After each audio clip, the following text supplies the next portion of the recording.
also about rest and abiding instead of striving. And so this first song is inspired by Matthew 11:28-30, where Jesus says, "Come to me, all you who are weary and burdened, and I will give you rest. Take my yoke upon you and learn from me, for I'm gentle and humble in heart, and you will find rest for your souls. For my yoke is easy and my burden is light." And I'm going to start with the chorus, and if you catch on throughout the song and want to sing it over yourselves and over your brothers and sisters in this room, please feel free to do that as well.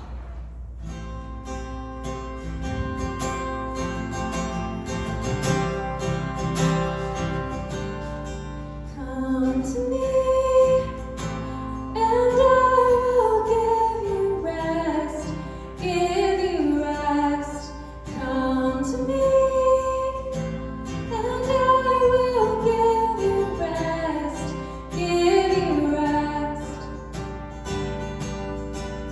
Oh, beloved one, I can see you run, scared that you're in this alone. Oh, my precious child, sit with me a while, where you are wanted and known. Come to me, and I will give you rest, give you rest. Come to me, and I will give you rest, give you rest. I know you're afraid, you can't bear the weight. I know the ache in your heart. Go on, lay it down, I'll care for you now. Just be a child in my arms. Come to me, and I will give you rest, give you rest. Come to me, and I will give you rest, give you rest. Oh, you have my love, I say you're enough, so that my grace make you strong. Come and learn from me, you are royalty. This is the place you belong. Come to me, and I will give you rest, give you rest. Come to me, and I will give you rest, give you rest. Come to me, and I will give you rest, give you rest. Come to me, and I will give you rest, give you rest.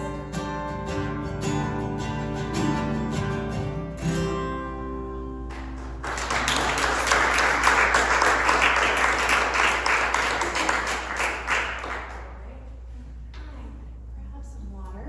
So this next song I wrote 20 years ago, and little college Anna was really scared of what people thought, and really scared of failure. And grown-up 40-something Anna is definitely still scared of failure. I don't know why I'm talking about myself in the third person, but anyway.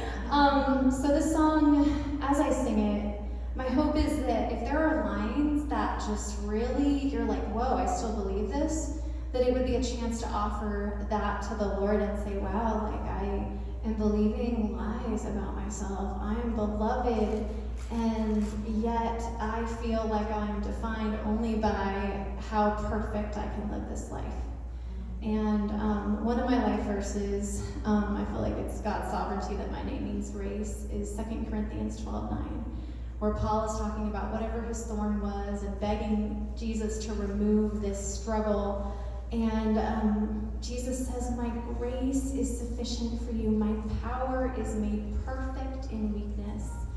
And so if you are putting a burden on yourself to be perfect, it's not a burden that Jesus puts on you.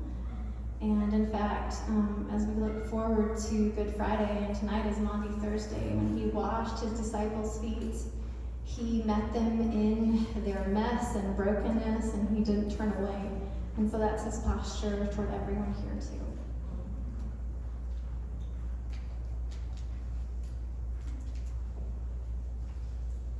I feel like I can't screw water bottle lids on when people are watching. I don't think I got that one on there, so I'm just hoping I would pick it over. Okay. All right. Keep on. There we go.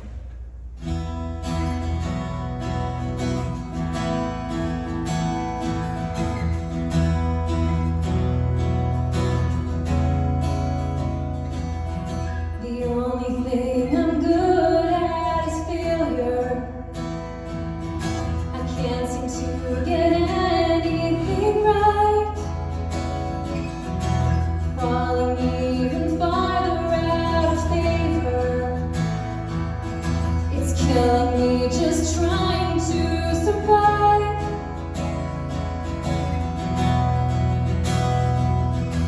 I can't seem to get it all together. My efforts never feel like enough. But even if I tried and tried forever, I'm afraid my best won't measure up.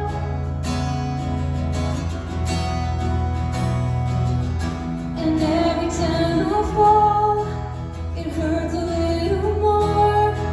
And I've forgotten what I'm living for.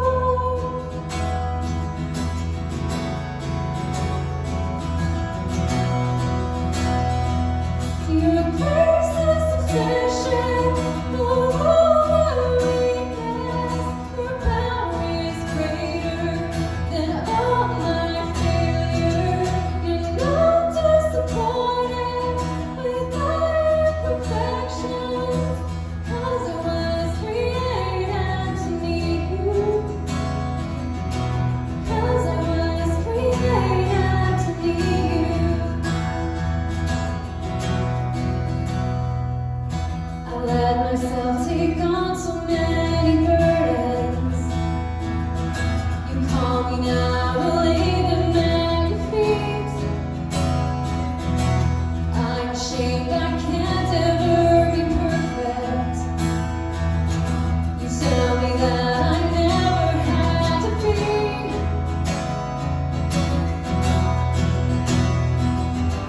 Fighting for so long, never breaking through. I realize now that I've been fighting you. Your grace is sufficient for all my weakness. Your power is greater than all my failure. You're not disappointed with my imperfections, 'cause I was created to need you. 'Cause I was created to need you.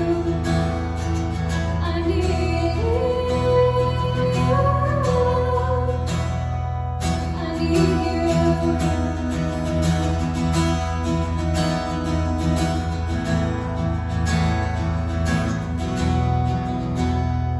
I need you.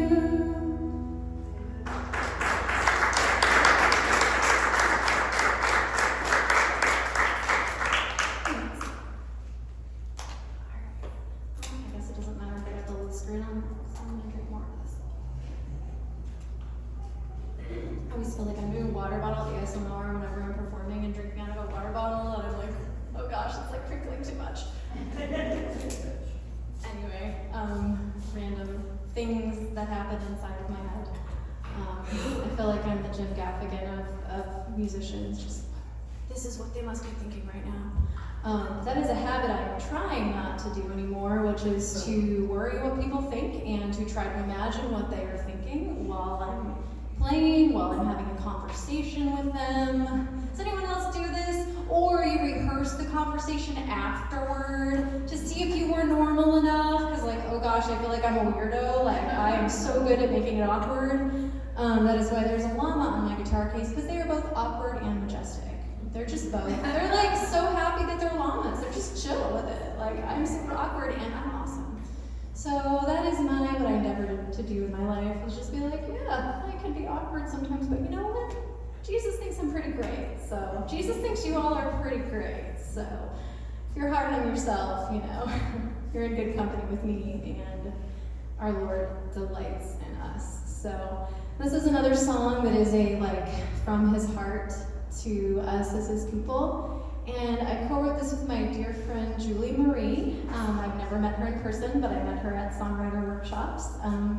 So if you want to hear just a phenomenal album exploring healing and forgiveness, she wrote a whole album naming harm of specifically spiritual abuse, but I think it applies to lots of things. So plug for my friend Julie Marie. Her album Gardens Below is just beautiful.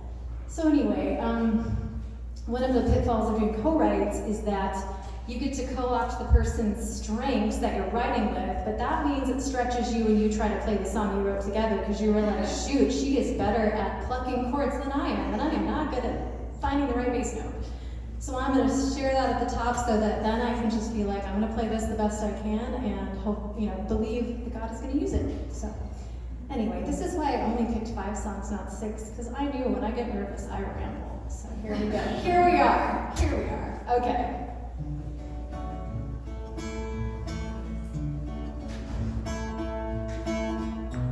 Can you hear the guitar out there?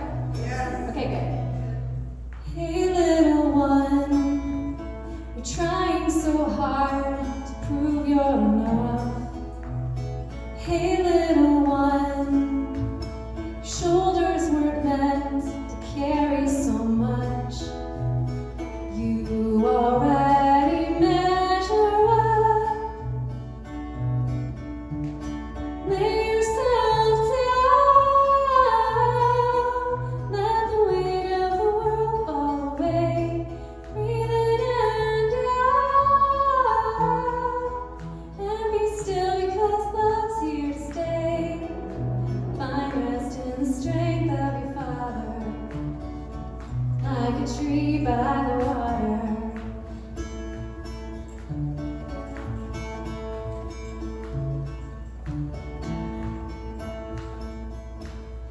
Don't have to earn songs over you, declaring your word.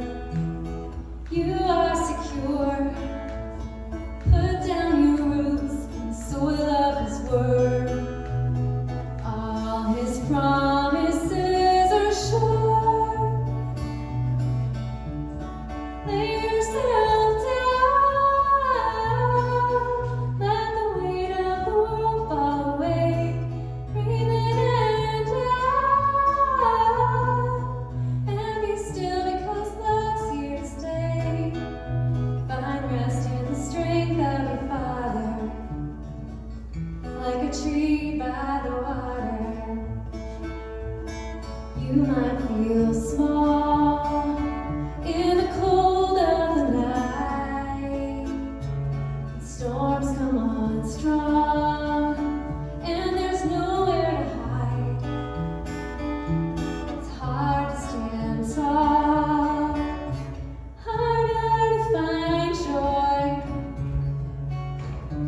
But know you alone, you will not be strong. Lay yourself down. Let the weight of the world fall away. Breathe in and out. And be still, because love's here to stay. Find rest in the strength of your Father.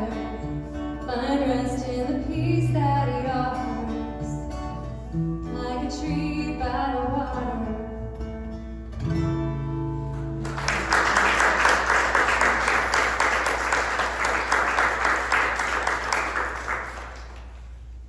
So I love metaphors, and I love the verses in Isaiah that talk about how those who hope in the Lord will mount up on wings like eagles. They'll run and not grow weary. They'll walk and not grow faint. And the reason I love this is because I'm also a nature photographer, as most of you know, because A lot of my friends are here, which thank you for coming, you guys. I know the part of town I live in and where a lot of you live, so you guys made a drive, so it means a lot. And thank you for hosting this, Garrett, and for inviting me. I'm just so blown away that I get to do this and that people want to sit there and listen to it. So, but I love the fact that when an eagle or a hawk is in the sky and they're floating up there, what they're doing is they're actually finding the currents of air rising up from the earth. And they are just catching it, they're spreading their wings, and they're just grabbing hold of that air and letting the air bear them up. And I feel like that's such a picture, and I think the reason that the writer of this passage chose that image is because it is a dependence on a strength that's greater than ours. And that is such a beautiful picture from creation of that. So the song is about insecurity and learning to lean on God and not my own view of myself or my own strength.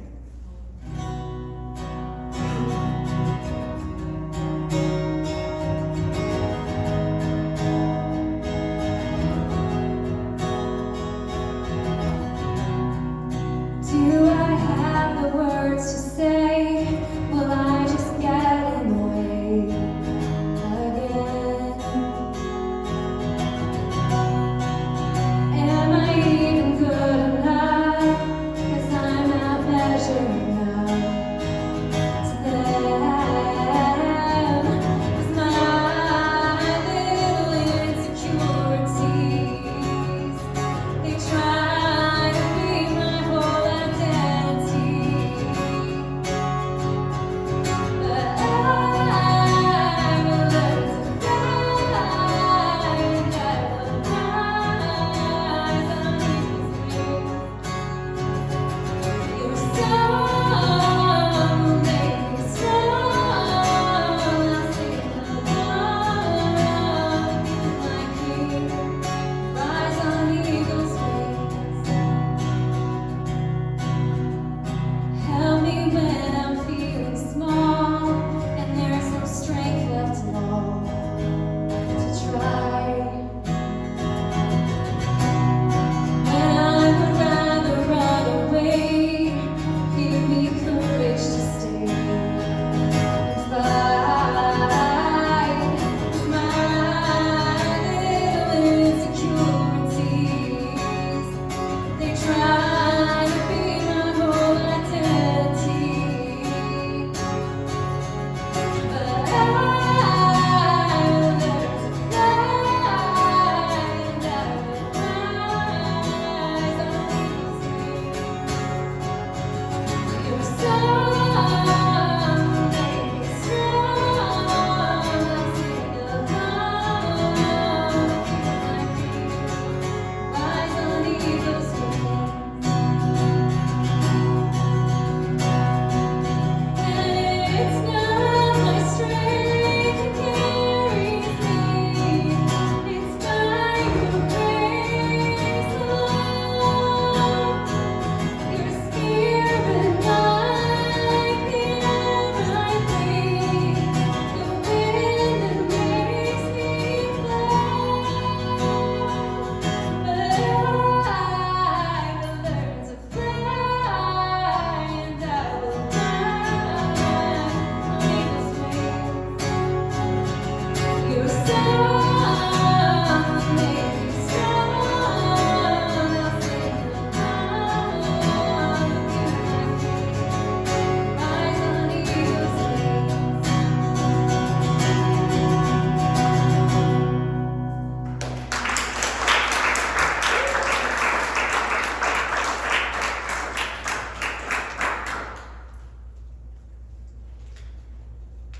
All right, this is rinse water bottle. Okay. This is my last song, and another metaphor that I love, this is my all-time favorite metaphor, is the Japanese tradition of kintsugi. And if you're not familiar with it, kintsugi is where a broken object is repaired with gold. And so where we break something precious and we try to glue it so you never knew it was broken, that tradition actually says no, the cracks are actually going to become a feature of beauty that make it more valuable and make it more lovely. And so I feel like as our God redeems us and restores us, the places of our brokenness can actually be the places where his glory is best displayed. And so that's why Paul talks about boasting about his weaknesses. And so that's what the song is about. And as we look forward to Good Friday tomorrow and Easter, may we, as Wendell Berry said, practice resurrection. Believe that that resurrection is true and is a power that is active in our lives even now. And may we, with trusted people, show our weaknesses and share the things we're ashamed of and let ourselves be loved by safe people. And as we get enough distance from our story to tell it, and we know the story we're meant to tell your story. Tell your story with all of its brokenness and all of its redemption. So, the song's called Vein of Gold.